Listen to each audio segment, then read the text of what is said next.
การใช้ความ ขอบใจหลายเด้อจ้ะขอบใจหลายเลย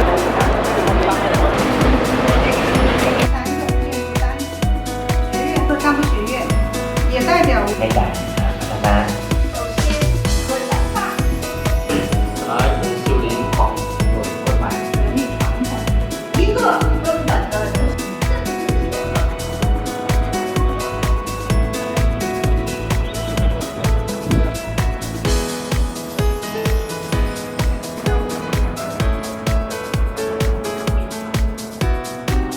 领导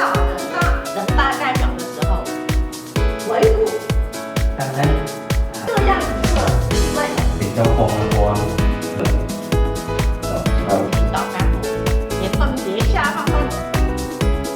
สายบริการ 下协调有沟通这些，他也可以相应的和我的主张。 บทเรียนและวิธีจุดเด่นอาจจะในเมื่อเรานำไปแล้ว 要分担学习回来的访在会的报。เ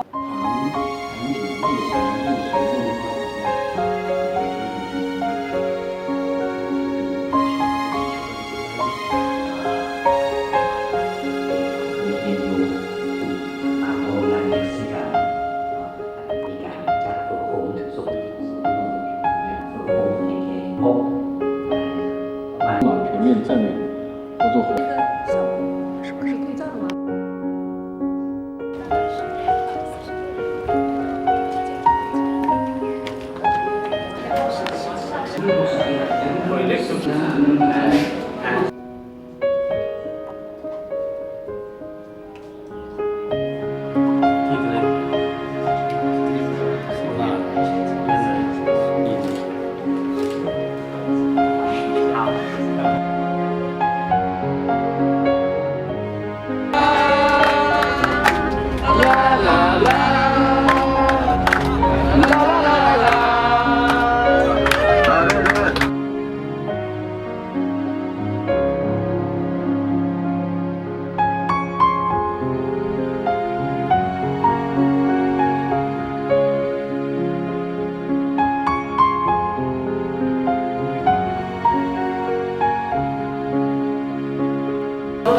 我在这里，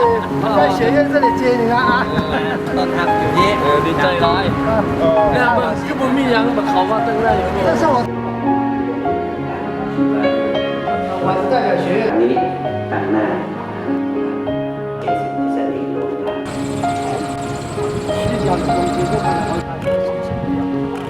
เข้ามาทางเข้าเป็นอะไรทางนอกละคือแบบเป็นคิดเป็นขนาดใหญ่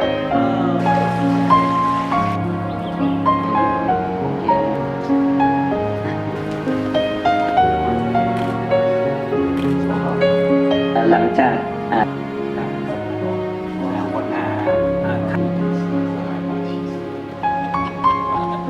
จริงๆนะมาบึงมาเข้ามาเรียก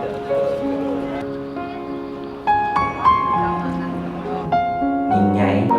中国改， พัฒนาให้เกิดว่าลงลึกสู่ภายนอก 当然它还要延伸到 สอง 叫做公有制。 มีการแก้ไขปัญหาเกี่ยวกับ 主要的原因就是成员对你的การลุกขึ้นได้รับชัยชนะนอกจากของการทาง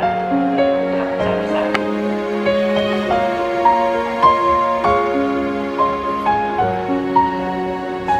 ชนะและก็สหเป็นชาวเองเป็นเราคือเป็นเยี่ยมยามมองประมาณเป็นสมัย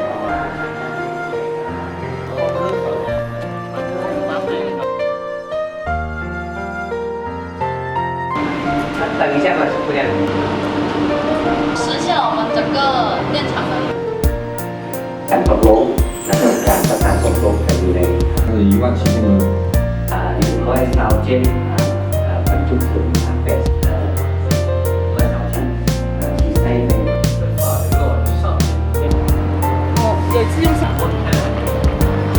การงาน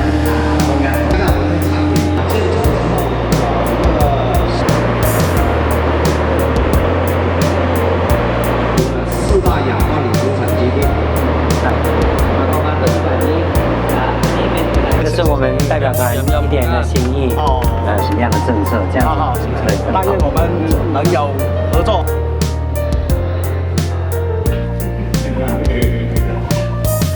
是2001年由国家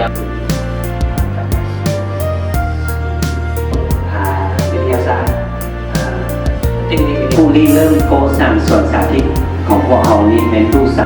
วของไทยเช่นนี้ล่ะ30 ชุดด้วยกันไป推广的新基础有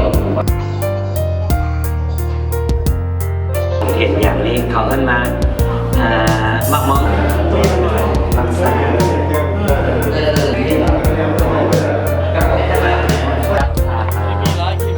งานสัมมนาเพียงให้เราก็ถือเป็นสัก毛泽东原项目是由广西蓝色国家科学园区，然后下一个就是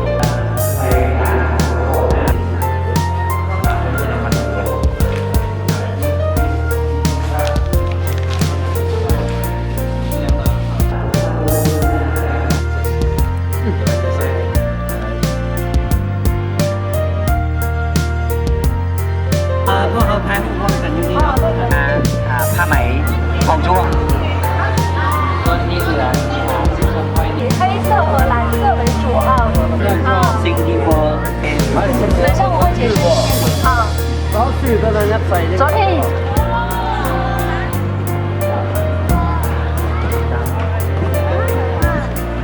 大家去感受一下我们壮族的竹竿舞啊，好不好？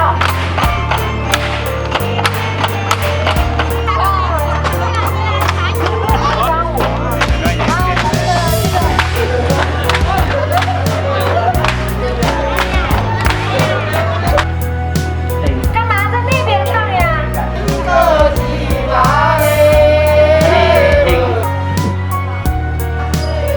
出来一点。เพลงเป็นสั้นเนาะ看一下那个稍一下是我们再往下就是17。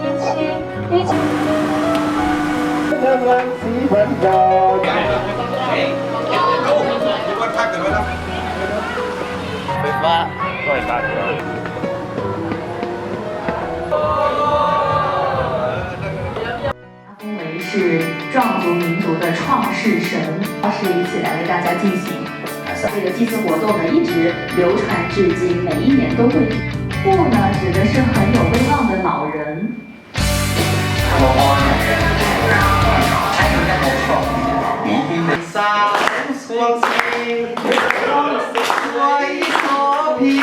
山歌嘞，这边唱来那边和，喽那边和。ยิดหมด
一个江面逐渐的就开阔了。